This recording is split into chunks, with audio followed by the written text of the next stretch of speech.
dipersembahkan oleh Luwak hitam baru, nggak kemanisan, mantap! Selamat malam para pemirsa, ketemu lagi di Hot Room dengan saya Hotman Paris. Sudah lebih dari sebulan banyak masyarakat ketakutan ketika hujan mulai turun. Apakah akan banjir? Apakah rumahnya akan hanyut? Apakah ternaknya akan mati?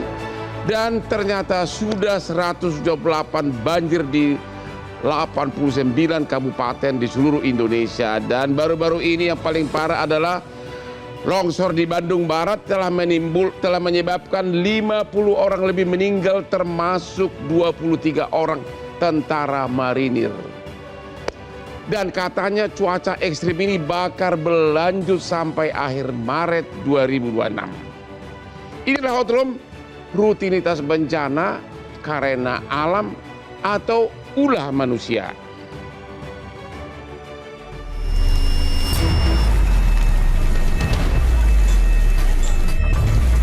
Badan Meteorologi, Klimatologi, dan Geofisika atau BMKG memperkirakan cuaca ekstrim masih akan terjadi hingga awal Februari 2026. Cuaca ekstrim berupa hujan lebat disertai petir dan angin kencang diprediksi akan menyebabkan bencana hidrometeorologi. Bahkan dalam sepekan terakhir, banyak warga terdampak akibat bencana yang terjadi di berbagai daerah. Kini, banjir di hilir dan longsor di hulu seolah menjadi tamu rutin tahunan yang jadwalnya sudah bisa ditebak, namun selalu gagal diantisipasi. Meskipun bencana di Indonesia didominasi hidrometeorologi, namun garis pembatas antara ulah alam dan tangan manusia kian kabur. Alih fungsi lahan, pembalakan hutan, hingga buruknya tata kelola drainase perkotaan disebut memperparah dampak cuaca ekstrim. Air hujan yang seharusnya teresap ke tanah, kini langsung meluap ke permukiman. Warga pun menjadi pihak paling terdampak. Pertanyaannya, kapan bencana tidak lagi dianggap sebagai rutinitas? Karena selama penyebabnya tak dibenahi dan antisipasi hanya jadi wacana, bencana akan terus datang, bulan demi bulan, tahun demi tahun.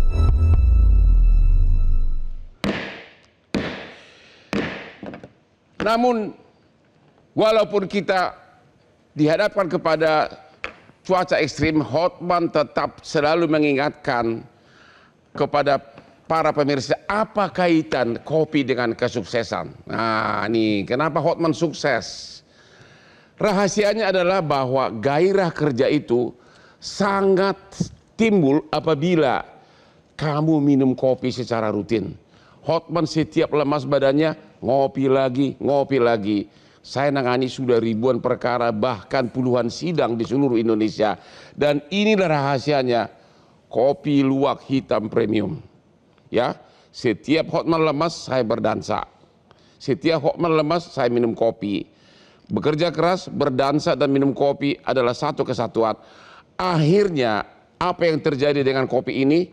Saya bekerja 7 hari seminggu dan 7 hari bersantai.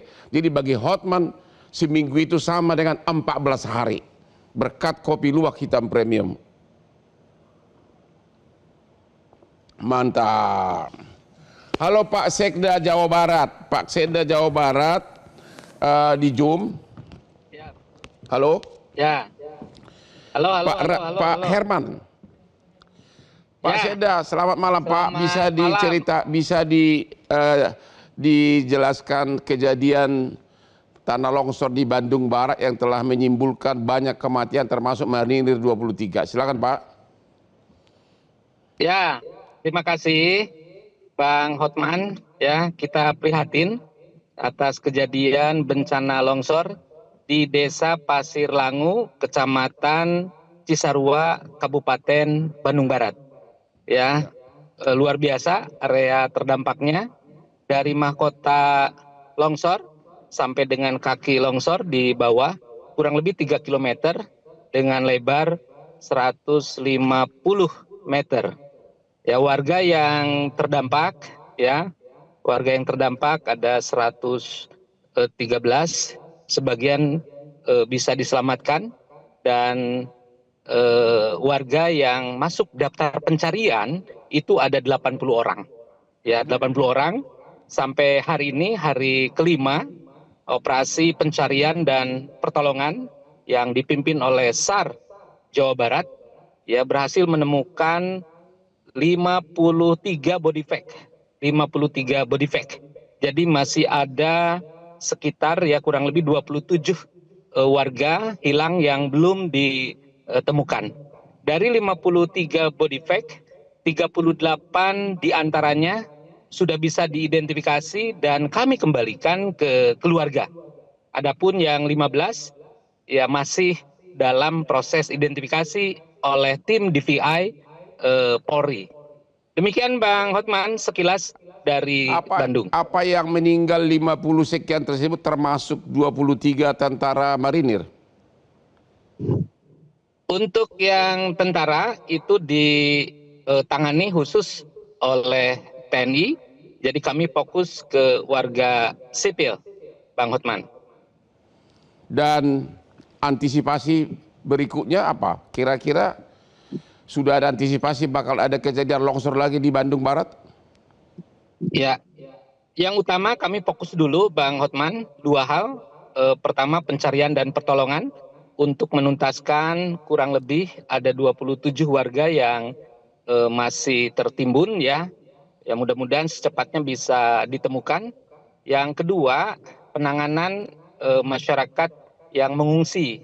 Ya, 2 hari yang lalu ada 900 yang mengungsi dan hari ini tadi sore kami cek di kisaran 564. Ini yang kami tangani terutama kesehatannya, logistiknya. Kami pastikan Pemda Provinsi Jawa Barat dan Kabupaten Bandung Barat beserta BNPB yang memberikan layanan terbaik kepada para pengungsi. Itu yang utama. Berikutnya Bang Hotman terkait dengan antisipasi ke depan, ini saya kira pelajaran bagi kita semuanya, Bang Hotman, bahwa kita sepakat bahwa pembangunan harus dipacu, pertumbuhan harus dipacu, tapi jangan sampai mengesampingkan daya dukung lingkungan. Jangan sampai mengesampingkan kelestarian lingkungan. Kalau sudah kejadian bencana, tentu yang rugi kita semuanya.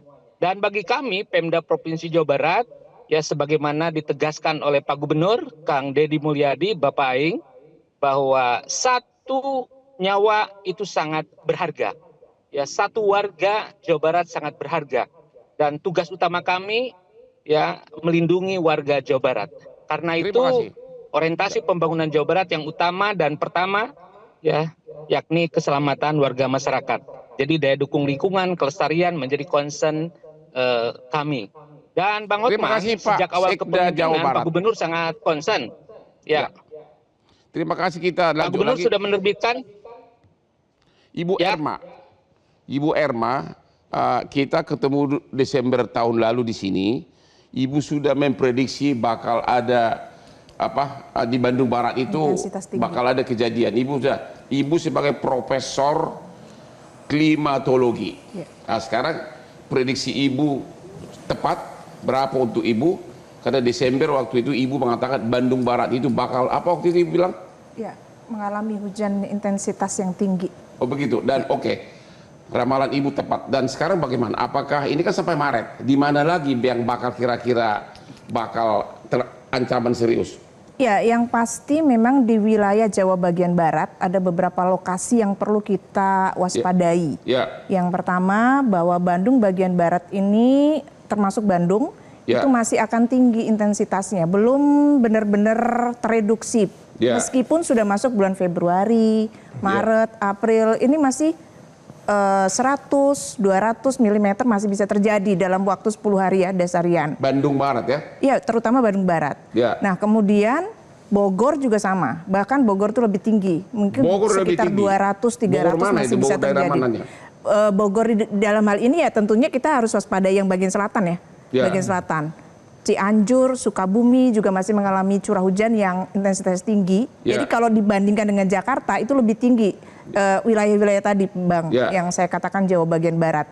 Sehingga kita perlu waspadai terutama karena awal musim kemarau kan belum terjadi. Nanti Mei baru. Jadi masih April itu masih curah hujan masih mirip-mirip seperti ini. Walaupun akan ada fase-fase kering tapi cuma sebentar gitu. 10 hari, 20 hari habis itu hujan lagi.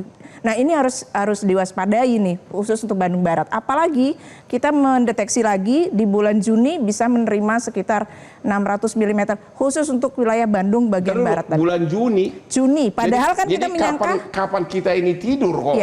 Biasanya kan sampai Maret kok ibu bilang, ibu udah kau nakutin kali sampai bulan Juni. Artinya bulan Juni itu ada kecenderungan kemarau ini bersifat basah lagi, mengulang seperti kondisi 2025 di mana kita kehilangan musim kemarau karena hujan terus kan.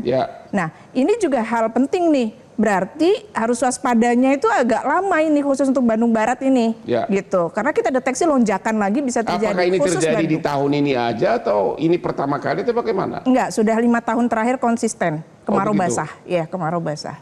Kecuali ketika terjadi El Nino ya. Meskipun El Nino pun dampaknya beda loh. Sumatera itu masih banjir, Kalimantan juga masih banjir. Meskipun El Nino, artinya El Nino biasanya kering kan kita. Hanya pada saat El Nino aja. Nah, kecenderungannya tahun 2026 ini ternyata Juni saja itu masih akan ada potensi untuk mengalami hujan ekstrim. Kalau Jakarta, daerah Jakarta Utara aman dengan Gakareda, Lamborghini saya banyak di garasi. Itu Pantai Mutiara gimana tuh? Katanya airnya udah lebih tinggi dari tembok, gimana? Aman khusus Jakarta ini fenomenanya berbeda. Jadi ada sekarang ini dinamakan dengan seruak dingin dari Siberia, ya kan? Seruak dingin itu masuk ke Laut Jawa berupa kekuatan anginnya menjadi sangat tinggi. Nah, kekuatan angin itu sambil membawa kelembaban. Kelembaban itu bentuknya hujan. Terus? Karena hujan itu digeser akhirnya. Harusnya di laut, sekarang terjadinya di darat. Jadi Jakarta aman atau enggak? Ibu jawab aja deh. Jakarta bagian utara tentu tidak aman dengan kondisi masih ada fenomena ini. Maksudnya Jakarta Utara? Iya, Jakarta Utara. Jadi supir saya pindahin semua mobil saya malam ini. Fenomena hujan dini hari ini yang menjadi fenomena khusus untuk Jakarta, khususnya bagian utara. Tapi tabur garam di mana-mana itu memang bisa nggak mencegah ini semua? Nah, ini ada teori ya, Bang ya. Karena itu saya lakukan riset. Jadi ada kalau kita menurunkan hujan di laut, anggaplah seperti itu, biar nggak masuk darat. Sementara anginnya sedang kuat. Kebayang nggak? Anginnya lagi kuat banget gitu. Kalau ada hujan di laut, itu bisa menghasilkan awan-awan hujan yang baru dengan sangat cepat. Namanya kolam dingin atau cold pool. Artinya kalau hujan itu luruh, baru terbentuk awan lagi menjalar masuk ke darat. Jadi tabur garam gunanya apa? Itu secara ilmiah bisa? Artinya kalau hujan diturunkan di laut, tidak menjamin tidak akan masuk ke darat lagi. Anginnya kan masih kuat. Gitu. Tapi sementara selama ini tabur garam yang dilakukan oleh pemerintah berhasil nggak mengurangi resiko? Nah, itu harus ditanyakan kepada yang melakukan operasi. Karena itu harus dikaji kan. Silakan BNPB. Tabur garam itu gimana? Baik Bang, sekarang BNPB dan DKI dan juga BMKG telah melakukan modifikasi cuaca. Dan ini ada 6 pesawat yang sudah bekerja. 6 pesawat? 6 pesawat dengan pergerakan di sekitar Jakarta dan Jawa Barat. Jakarta doang atau? Jakarta, Jawa Barat dan sekitarnya. Jadi kalau kita melihat beberapa hari ini kan memang intensitasnya cukup menurun. Itu dengan tabur garam itu hujannya dilempar ke laut atau gimana? Jadi penguatan tadi yang disampaikan Prof, betul. Jadi memang itu bagaimana sebetulnya mengurangi intensitas hujan yang akan terjadi di wilayah yang potensi risiko terhadap hujan yang intensitas. Jadi sekiranya 6 pesawat ini tidak tabur garam, Jakarta akan sangat betul. Jadi kalau memang menurut perakiraannya BMKG memang intensitas cukup tinggi. Makanya kalau kita lihat Jakarta beberapa hari ini termasuk Bekasi yang kami kawal sekarang ini adalah relatif lebih ringan kalaupun ada intensitas hujan dan tidak seberat yang kita harapkan. Jadi artinya bisa mengurangi kalaupun kita sekarang dalam penanganan untuk banjir dan genangan relatif bisa lebih cepat. Itu berapa ton itu garam ditaburkan? 6 pesawat. Itu berapa ton? Boleh tahu nggak berapa ton? Itu tergantung ya. Jadi kalau kita lihat ada sekitar 31 ton NaCl dan 10 ton CaO itu untuk 41 sorti pesawat sekali terbang, 41 kali terbang. Oh begitu? Itu satu pesawat misalnya. Jadi memang kebutuhannya cukup besar. Kok kita hidup di Jakarta nggak pernah rasain garam jatuh dari atas, dibuang di mana sih Pak? Di laut? Jadi itu sepertinya di awan cumulus nimbus itu memang tidak dijadikan hujan Pak. supaya tidak terjadi presipitasi. Jadi itulah salah satu karya BNPB untuk mencegah risiko, begitu? Betul, Pak. Jadi memang ini sifatnya quick win sementara dalam dan akan berlanjut terus? Sementara kalau memang intensitas dan potensinya risikonya cukup tinggi dan kita melihat potensi banjirnya tetap masih tinggi, ya akan dilakukan sementara ini. Oke, warga Jakarta dan Jawa Barat siap-siap bawa baskom, siapa tahu Anda kejatuhan garam. Ketemu lagi di Hot Room.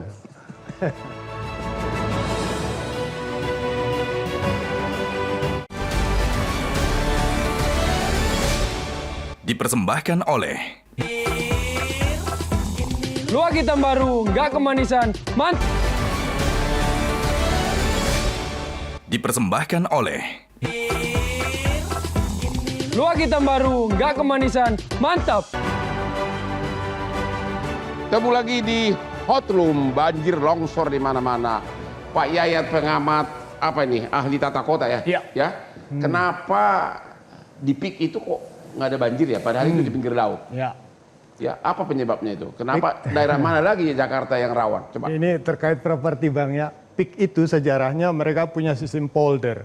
Ya. Jadi ada kolam untuk menampung, jadi dia terlindungi. PIK itu sebetulnya PIK 1 sudah mempersiapkan itu.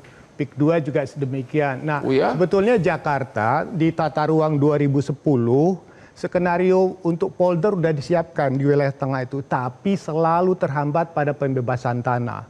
Jadi persoalan Jakarta ini untuk mengatasi infrastruktur banjir itu adalah persoalan pembebasan tanah, pemindahan orang, penyediaan pemukiman baru, dan itu terhambat. Jadi selain di PIK itu penampungan air itu di daerah lain di Jakarta belum ada? Ada beberapa tempat yang sudah ada sistem polder itu. Jadi sistem polder itulah yang sudah disiapkan, tetapi efektivitasnya hanya untuk per kawasan atau per wilayah. Nah sekarang yang menjadi pertanyaan gini Bang, ada masalah besar di Jakarta ini. Sistem pengendalian banjir Jakarta yang tahun 73 sudah tidak efektif. Karena apa? Karena kapasitasnya sudah tidak sesuai untuk menampung intensitas curah hujan yang makin tinggi, perubahan bentang alamnya. Menurut evaluasi JICA dan tahun 2097 dan 2027 di PNPU harus ditingkatkan 3 kali sampai 4 kali. Jadi apa yang ditingkatkan? Kapasitas dari sistem pengendalian banjir, misalnya Ciliwung harus dinormalkan, kali-kali dikeruk, diperbesar, pintu air Manggarai dari 2 jadi 3, rumah pompa ditingkatkan. Kenapa ini penting Bang? Karena satu Bang, kita ingin tahu sebetulnya kapasitas drainase Jakarta itu untuk menampung intensitas curah hujan berapa? Antara 150 atau 120. Hujan sekarang makin ekstrim. Jadi ketika hujannya makin besar Bang, dia sudah tidak mampu dan mengatasi. Misalnya contoh, pompa-pompa kita itu kalau 24 jam udah nggak efektif, sementara air makin besar. Makanya muncullah konsep modifikasi cuaca. Mengapa modifikasi cuaca? Minimal untuk mengurangi intensitasnya. Berapa besar? Menurut BMKG, potensi menguranginya 20-30%. Jadi konsep ini persis seperti dengan cara menabur garam. Konsep ini Bang, persis kayak paracetamol Bang. Paracetamol. Kenapa itu? Menurunkan tensinya, tapi tidak mengobati. Tidak mengobati karena kerusakannya udah parah. Jadi ketika sistem sudah tidak efektif, daripada gubernur dimarahi warga karena air tergenang banyak, tidak surut-surut, karena volumenya makin besar, maka modifikasi cuaca dipilih secara pilihan untuk mengurangi. Jadi tidak menyelesaikan masalah. Dan anggaran cukup besar. Kalau kita dapat isu kan hampir 31 miliar. Jadi ibaratnya ketika di darat kita gagal, kita ngotak-ngatik langit sekarang. Itu persoalan besar. Jadi masalah kita adalah persoalan kerusakannya sudah semakin parah, resapannya hilang. Jakarta ini tinggal berapa RTH-nya? Tinggal 7% ruang terbuka hijaunya. Sudah semua dari batu, tembok, beton begitu? Semua sudah itu. Lihatlah peta ruang Jakarta, hampir merah semua. Salah siapa nih? Ya kita nggak tahu. Ingat Bang, tahun 2027 nanti Jakarta itu 5 abad. Artinya sudah 500 tahun tapi banjir nggak pernah terselesaikan. Tidak pernah terselesaikan. Tidak pernah. Bahkan Belanda pernah membayangkan Jakarta itu ditangani kayak Amsterdam, membuat kanal tuh. Kayak Amsterdam, Rotterdam, ujungnya tetap terendam Bang. Artinya kita memang menghadapi satu kegagalan sistem karena intensitas hujan makin tinggi, tekanan urbanisasi makin luas, dan yang paling parah satu Bang, kita belum tahu sebetulnya kapasitas drainase kita itu untuk Ki berapa? Maksudnya Ki 5 tahun, 10 tahun, 20 tahun untuk mengantisipasi besarnya curah hujan. Apa yang terjadi sekarang kan? Kalau misalnya ternyata kapasitasnya itu sudah tidak mendukung, artinya tinggal di Jakarta agak ngeri-ngeri sedap. Ya, terutama kalau kita yang tinggal di perumahan mewah sih tenang, ya. Tapi yang warga-warga yang tinggal di gubuk-gubuk gimana? Nah, itulah yang menjadi masalah. Jadi kita pasrah aja atau gimana? Nah, ini masalah Bang. Yang paling terkena dari dampak ini ada yang paling miskin Bang. Yang artinya orang yang tidak punya pilihan. Artinya mereka secara ekonomi tidak bisa pindah, tidak bisa keluar, sementara statusnya memang tidak punya pilihan lain. Sementara fakta terjadi di Jakarta, selain di PIK dan tempat lain, menengah ke atas Jakarta pun sudah migran Bang, ke kota-kota baru di sekitar Tangerang Raya gitu. Jadi artinya untuk penanganan banjir ini tidak akan teratasi. Kita mencoba menguranginya. Hanya menguranginya. Artinya luas wilayahnya bisa dikurangin, lama genangnya bisa dikurangin, utama artinya tetap pasrah gitu aja ya. Kira-kira gambaran. Sekarang kita tanya dulu geolog ITB yaitu Pak Imam mengenai Bandung Barat. Halo Pak Imam melalui Zoom, kenapa ini terjadi di Bandung Barat? Ya, percuma ada ITB di sana. Gimana ya? Ahli geologi, silakan. Iya Bang Hotma ini. Jadi longsor bisa di mana saja. Jakarta pun bisa longsor Bang Hotma ya. Jadi tidak harus di Bandung. Tapi memang longsoran atau sering dikenal sebagai gerakan tanah atau tanah longsor ya biasanya terjadi pada lereng-lereng yang lebih terjal tentunya ya, lereng yang terjal karena gaya dorongnya terutama oleh gaya gravitasi gitu. Jadi itu yang penting sehingga area-area perbukitan tentunya lebih rawan untuk terjadi longsor dibanding area-area dataran yang memiliki lereng-lereng yang tidak terjal. Itu Bang Hokmat. Jadi kenapa terjadi di Bandung? Tentunya sudah banyak diketahui Bandung itu dikelilingi oleh pegunungan dan perbukitan. Nah, tapi kota Bandung berada di tengah relatif lebih aman. Sampai bulan Maret bakal berlanjut ancaman seperti itu? Ya, bagi proses kejadian longsoran, ya memang salah satu yang mempengaruhi atau juga sering kali kalau hujannya sangat besar atau bahkan ekstrim, hujannya sangat lebat atau ekstrim, saya sebut sebagai faktor pemicu. Tetapi faktor-faktor lain banyak. Ya, tidak hanya hujan, ya perbedaan jenis batuan misalnya, kemudian juga perbedaan tutupan lahan, selain tadi topografinya ya atau morfologinya yang lebih curam, tentunya lebih mudah longsor. Kemudian juga ada tata guna lahan, aktivitas masyarakat yang ada di atasnya, ya termasuk proses-proses alam. Jadi interaksi antara proses alam dan proses aktivitas manusia di atasnya yang juga bisa mengakibatkan longsoran terjadi. Jadi bukan hanya hujan. Kalau hujannya lebat memang menjadi faktor pemicu. Ibu Erma mengatakan Bogor juga dalam keadaan terancam serius ancaman tersebut. Apa ahli geologi juga berpendapat sama? Ya, bicara Bogor juga sangat menarik. Jadi longsoran bisa saya katakan di tempat atau di berbeda tempat itu bisa karakternya berbeda, gitu Bang Hotma. Jadi ada satu tempat yang memang lebih dikontrol oleh kondisi geologi atau tanah dan batuannya, tetapi ada di tempat lain misalnya kelerengannya yang lebih mengontrol gitu. Di tempat lainnya barangkali ya tutupan lahannya yang memang tidak ada sama sekali sehingga hujan menimbulkan infiltrasi dan penjenuhan ke tanah dengan cepat dan juga memicu longsor cepat terjadi. Jadi Bapak berpendapat Bandung Barat dan Bogor masih terdapat ancaman serius, begitu ya? Ya, sebenarnya lokasi-lokasi di seluruh Indonesia sudah dipetakan juga, Bang Hotmat. Jadi ada yang namanya peta zonasi kerentanan gerakan tanah, atau singkatnya saya suka menyebut sebagai peta kerentanan longsoran. Nah, disitulah kita sebenarnya masyarakat juga diharapkan ya bisa mengakses informasi itu sehingga tahu bahwa tempat saya ini lebih mudah longsor dibanding tempat yang lain. Ya, jadi sebenarnya seluruh Indonesia sudah ada informasinya. Ya, terima kasih ahli geologi dari ITB. Kita break dulu, sesudah ini kita akan bertanya lagi ke Pak Sekda Provinsi Jawa Barat. Temu lagi di Hot Room.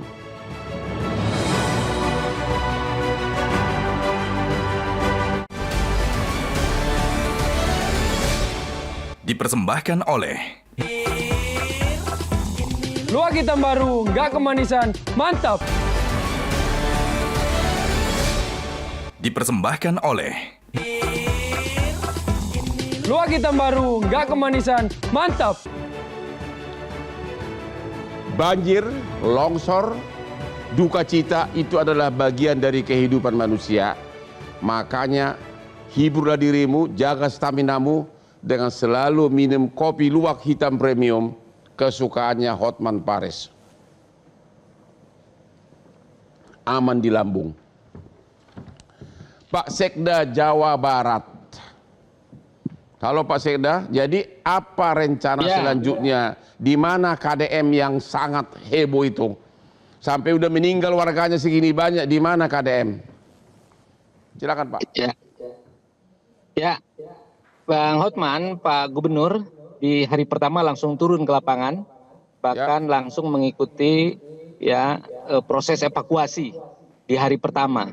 Dan beliau juga langsung memberikan perhatian terhadap pengungsi. Sebagian pengungsi sudah diberikan santunan dengan harapan bisa ngontrak rumah, bisa tinggal dengan keluarganya, dan bisa hidup untuk beberapa bulan ke depan. Nah, fakta di lapangan memang ada warga lainnya yang menyusul mengungsi karena khawatir akan terdampak begitu. 2 hari yang lalu ada 900 dan per hari ini ada 564 pengungsi. Kami tetap berikan perhatian itu untuk pengungsi dan proses operasi pencarian dan pertolongan juga terus kami lakukan untuk menemukan 27 warga yang masih tertimbun. Dan tentu berikutnya yang tidak kalah penting adalah relokasi. Ini pun kami persiapkan.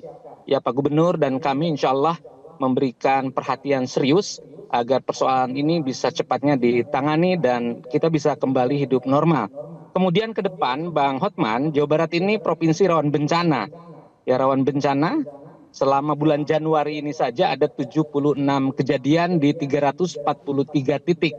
Ya ada 53 yang meninggal dunia, tentu kita prihatin. Nah, pertanyaannya what's next? Bagaimana berikutnya? Pak Gubernur sudah menerbitkan Peraturan Gubernur Nomor 11 Tahun 2025 tentang pengendalian alih fungsi lahan. Karena salah satu pemantik utamanya adalah manusia, yakni terjadinya alih fungsi lahan. Lahan-lahan terbuka hijau, lahan-lahan konservasi yang seharusnya memiliki fungsi ekologis, tapi berubah ya di lapangan. Karena itu kami lakukan penegakan aturan, penegakan hukum, sinergi dengan APH, sinergi dengan kabupaten kota. Apakah Bandung Barat ini memang tahun-tahun sebelumnya sudah memang rawan longsor dan banjir atau gimana? Ya, Bang Hotman, ya kalau di Bandung Raya ini paling tidak kami bagi dua, ada Bandung Utara dan ada Bandung Selatan. Ya Bandung Barat ini bagian dari Bandung Utara yang rawan longsor dan banjir. Dan memang ini berlangsung cukup lama sehingga tidak bisa merubah keadaan seperti membalikan telapak tangan. Tapi paling tidak kuncinya adalah penegakan aturan. Ya tadi kami sudah menerbitkan peraturan gubernur tentang pengendalian alih fungsi lahan. Kami pun saat ini sedang melakukan evaluasi RT/RW.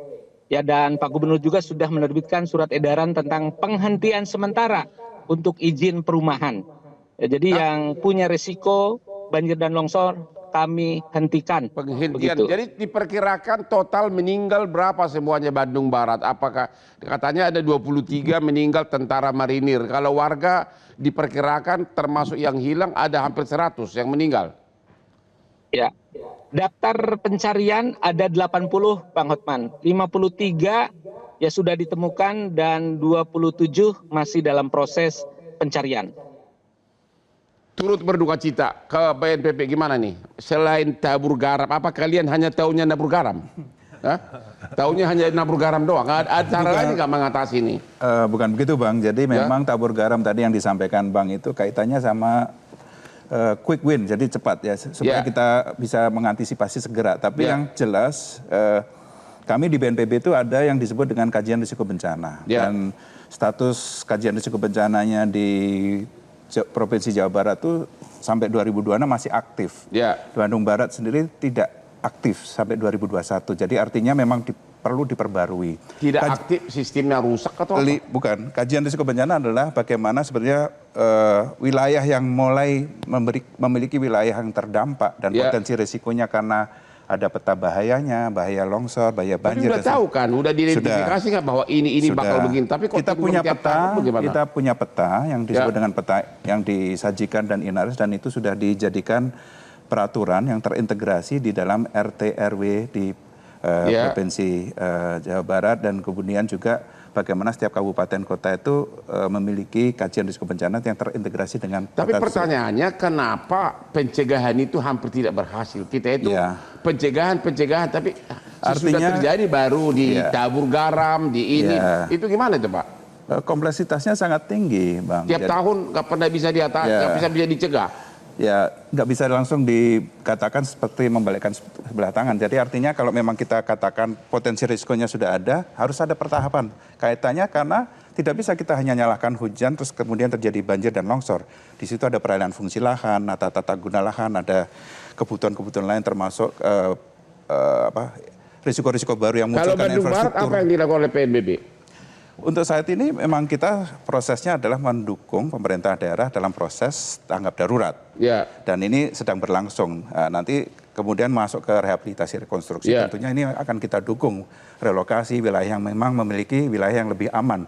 Disebut dengan mengembalikan fungsi lahan dan kemudian rehabilitasi itu dikaitkan dengan build back better. Jadi jangan sampai nanti relokasinya di wilayah yang memiliki risiko yang tinggi lagi. Terima kasih. Ibu Erma, tadi ada pertanyaan, kenapa kita selalu gagal mengatasi, mencegahnya?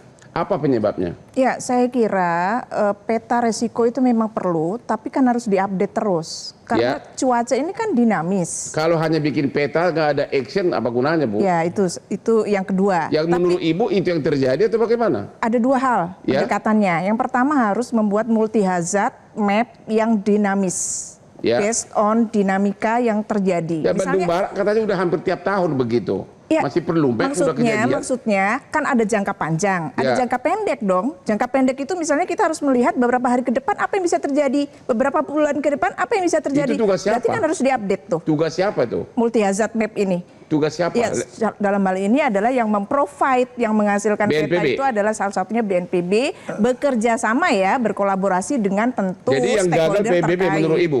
Salah satunya BNPB yang menghasilkan peta gitu. Kalau peta memang sudah ada, implementasinya kan tidak hanya di BNPB. Petanya kalau udah kuno nggak ada gunanya Pak. Nggak bisa seperti itu. Pertanyaannya gini Bang, ilmu langitnya udah bagus, di bawahnya yang kurang. Jadi pertama satu kapasitas kelembagaan di daerah. Artinya kan kita tahu bahwa tidak tiap semua daerah punya kemampuan untuk memitigasi secara cepat. Jadi misalnya contoh, cek anggaran tata ruang di daerah cukup atau enggak, orangnya ada atau tidak. Yang kedua yang menarik adalah masyarakat di bawah itu tidak tahu mana kawasan budidaya, mana lindung, dari mana bisa dia tahu Pak? Ya itu tadi Pak, makanya informasi itu masuk pengawasan. Misalnya ada peringatan daerah ini rawan longsor misalnya, itu banyak ditempatkan di berbagai. Saya mau kasih tanya Pak, setiap kita buka medsos, hampir tiap waktu ada Detikom tentang berita-berita. Detikom, tapi tidak ada satupun berita tentang banjir, rawan longsor. Kok bisa gitu loh? Ya saya kira mitigasi banjir dan longsor itu memang harus dilakukan secara kultural ke masyarakat juga. Dalam hal ini misalnya. Sudah dilakukan belum? Ya. Kalau tsunami kan ada jalur evakuasi, ada nggak jalur evakuasi longsor? Nggak ada kan? Belum ada kan? Salah siapa? Shelternya ada nggak? Salah siapa? Berarti, itu karena belum ada. Nah artinya pemangku kepentingan pemerintah daerah itu salah satunya mungkin Pak Setda mungkin bisa menjelaskan apakah ada seperti itu koordinasi di tingkat daerah yang menyediakan itu. Jadi kan sudah dipetakan nih ini rawan longsor. Masyarakat kalau ada longsor ngungsinya kemana, shelternya mana, evakuasinya kemana? Ya gitu. Pak Sekda, Jalur-jalur ini Pak kan Sekda harus ada yang dibangun. koordinasi antar daerah. Kalau longsor shelternya kemana katanya Pak Sekda? Ya, apa hanya mencari, kalau udah longsor hanya Pemda hanya mencari mayatnya doang atau bagaimana? Halo Pak Sekda? Oh Pak Sekda lagi nggak bisa. Oke, kita break lagi lah kalau begitu ya. Temu lagi di hot room sesudah yang berikut ini.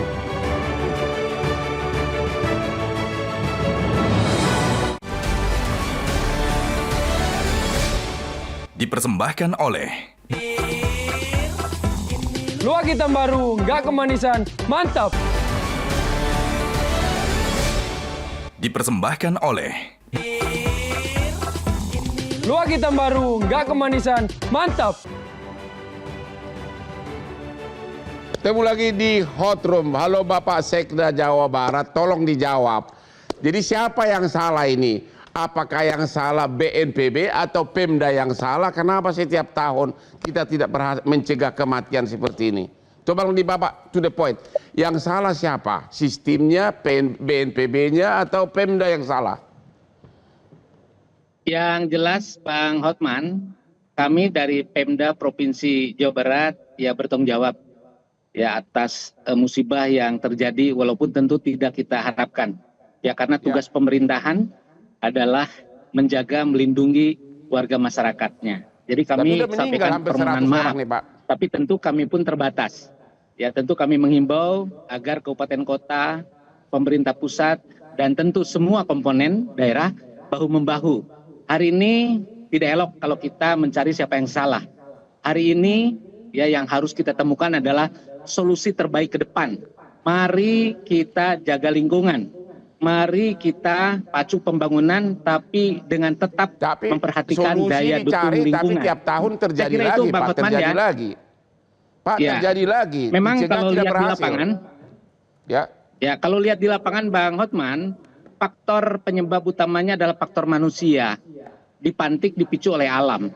Ya, terutama terjadinya alih fungsi lahan. Dan yang paling bertanggung jawab adalah pemerintah. Pemerintah punya otoritas ya untuk menertibkan. Tentu sinergi antara pemerintah, kabupaten kota, provinsi dan pusat.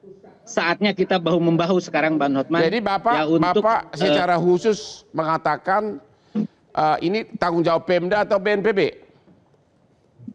Ya, saya kira ini tanggung jawab semua Bang Hotman, tanggung jawab pemerintah. Di dalamnya ada Pemda, ada BNPB. Ya, dan tentu kita tidak dalam posisi saling menyalahkan, tapi lebih kepada mencari solusi ke depan. Ya, dan musibah ini kita jadikan pelajaran Bang Hotman. Pelajaran penting bagi kita.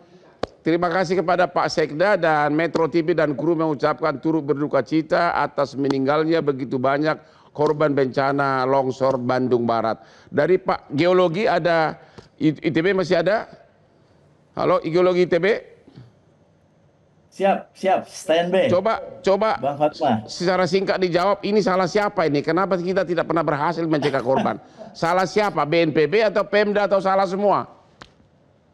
ya sepakat dengan Pak Sekda saya pikir ya, Bang Hotman. Kita tidak pada porsinya untuk saling menyalahkan. Saya pikir ini pembelajaran yang baik. Kalau saya juga melihat ya dari waktu ke waktu, tahun ke tahun, sebenarnya ada proses yang menuju lebih baik dari sebelumnya. Jadi Bapak tidak berani mengatakan siapa yang salah.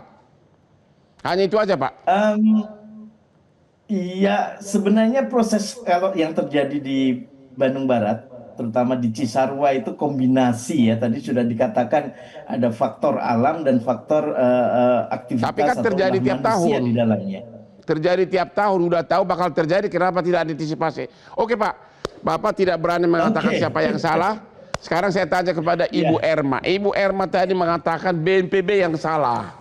Benar nggak? Tidak Pak, maksud saya adalah map. Tadi bicara soal peta. Peta itu dikeluarkan oleh BNPB. Berarti yang salah BNPB dong? Enggak, saya enggak mengatakan itu. Maksud saya petanya itu hazard map, kita dibutuhkan ada multi hazard map yang terus-menerus diupdate. Ya, kalau tidak ada salah siapa? Dan ketika peta itu sudah dikeluarkan. Ya, siapa yang tidak mengeluarkan? Enggak, kan sudah dikeluarkan katanya. Tapi updatingnya kan mungkin beberapa daerah ada yang diupdate, ada yang enggak. Jadi gitu menurut Ibu pun nggak berani mengatakan salah siapa. Ini pasti bukan salah pengacara ya, loh. Saya melihat map itu, multi hazard map itu misalnya ya, kita merefer ke Jepang. Itu kan dinamik mapnya itu kalau mau ada banjir aja dia mengupdate tuh. Kita udah punya belum? Nah, yang seperti itu yang maksud saya kita butuh yang sampai resolusi Jadi belum punya. Udah jawab aja deh kok Ibu berbelit-belit.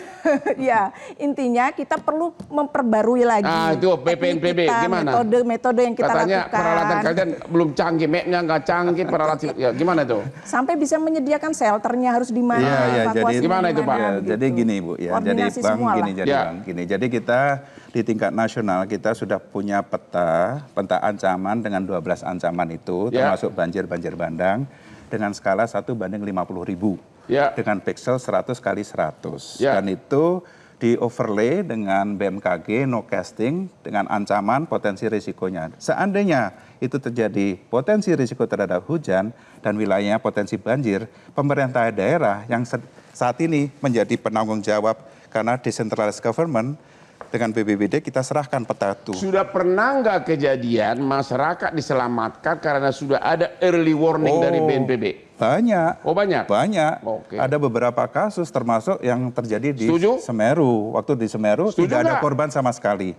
Early warning sistemnya menyala, sudah direlokasi dan wilayahnya. Kata BNPB sudah sering berhasil mencegah. Ibu setuju? Ya termasuk Jakarta kan ada early warning di das-das itu. Ada pengumuman. Jadi Ibu setuju enggak itu? 1, 2, 3. Jadi gini Bang, kita bukan masalah setuju atau enggak setuju. Ini sekarang kan wilayah Indonesia sangat luas sekali. Wilayah Indonesia itu dan tadi dikatakan ahli geologi memang longsoran itu bisa terjadi di mana dengan kemiringan lereng yang tertentu. Jadi mungkin yang menjadi penting sekarang bagi masyarakat, sekarang kita bagaimana menyelamatkan masyarakat adalah seandainya terjadi hujan dengan relatif intensitas tinggi dan lebih dari 2 jam, lebih baik masyarakat melakukan evakuasi secara mandiri. Evakuasi? Secara mandiri. Secara mandiri?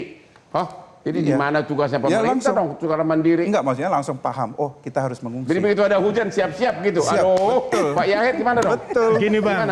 Gimana nih? Kalau begitu hujan apa kita harus langsung siap-siap? Yang harus dibangun adalah kota atau kabupaten tanggap bencana Bang. Kelamaan Pak? Enggak, maksud saya begini. Jakarta punya sistem, tapi daerah yang tidak punya sistem seperti Pekalongan, 2 minggu banjir nggak surut-surut. Pati juga gitu. Jadi sekarang kalau tidak punya sistem, kepala daerahnya harus punya peran di situ. Oh begitu. Iya, kalau aktor itu penting kan kita lihat nih, ada bupati, gubernur yang paham bencana mau turun, tapi ada nggak daerah lain yang intinya yang harus segera dibangun apa itu? Penampungan air. Nah, pertama satu, perbaiki kalau sistem pengendalian banjir bencananya belum sempurna, tingkatkan. Kedua, tugas gubernur. Tugas gubernur. Terus kedua, peran kepala daerah. Artinya peran kepala daerah bukan hanya membangun, tapi menyelamatkan dalam konteks memperbaiki lingkungan yang rusak.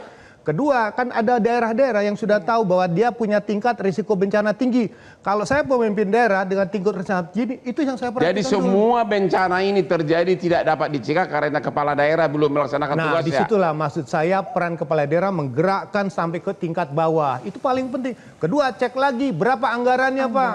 Ada nggak anggarannya? Kata orang no. Menurut Bapak ada nggak? Nah itu tadi no pity no activity Bang. No money no. Nah no pity no motivasi Bang kan. Nama no pity lama mati lah kan. Itu maksud saya. Di situ peran anggaran, organisasi dan peran kepala daerah itu sangat main. Kita lihat Jakarta. Jakarta gubernurnya tahu punya kekuatan anggaran, punya kekuatan infrastruktur. Coba cek kepala daerah yang punya. Semua kasusnya hampir sama. Jadi kalau kita lihat peran kepala daerahnya rendah, kemampuannya rendah, riwayatnya rentan bencana, itu pasti persoalannya akan terulang paling sering. Ya ke depan anticipatory government Bang, jadi proaktif dari pemerintah itu penting. Saya menambahkan bahwa diantaranya adalah punya anggaran mitigasi bencana yang cukup. Karena jangan sampai kita itu telat terus actionnya kan, harus antisipasi dari awal. Nah itu namanya konsep anticipatory government. Gitu. Oke, kita akhiri dan pesan saya terutama untuk Bapak Gubernur DKI. Betapa besar income Pemda DKI. Betapa banyak duitnya triliunan. Tapi tolonglah uangnya itu diperbesar untuk mitigasi banjir ini. Biar kami warga Jakarta ini nggak ketakutan. Setiap ada hujan udah ketakutan. Kan DKI paling tinggi dia punya pendapatan. Oke, inilah pesan terakhir dari Hot Room. Dan jangan lupa menonton Hot Room setiap hari Rabu jam 9 malam hanya di Hot Room. Silakan Pak Silva. Ya.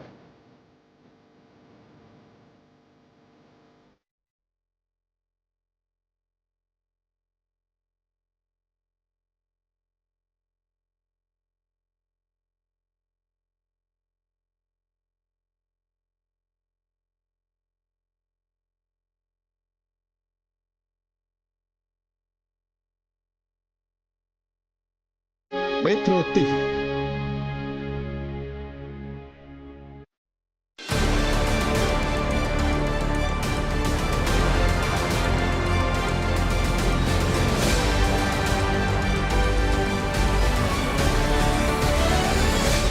Dipersembahkan oleh Luwak hitam baru, nggak kemanisan, mantap! Jelajahi cara baru mendapatkan informasi. Download Metro TV Extend sekarang.